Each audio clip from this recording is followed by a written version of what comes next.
Update tayo sa kabi-kabilang rescue operation sa gitna ng matinding pagbaha sa Occidental Mindoro. Kausapin natin si Occidental Mindoro Governor Eduardo Gadiano. Magandang umaga at welcome po sa Balitang Hali. Magandang tanghali, Rafi, at magandang umaga. Opo. At sa lahat ng iyong tagapakinig. Gaano po katindi yung epekto ng masamang panahon sa inyong probinsya?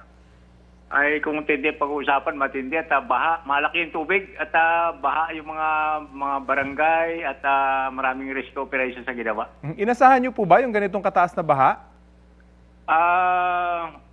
Nung nagmi-meeting kami, dahil pinag-aaralan yung buwababang tubig, ay yung pang 5 araw, dapat ibababa ng 1 buwan, ibinaba ng 5 araw, kaya talaga inaasahan na talaga malaki yung tubig. May naitalan po bang casualty o nawawala sa mga sandaling ito? Kahagabi, meron na rescue kaming 2 mangingisda, alas 2 ng madaling araw, at safety naman, sa ngayon wala pa kami reported na casualty sa nangyari.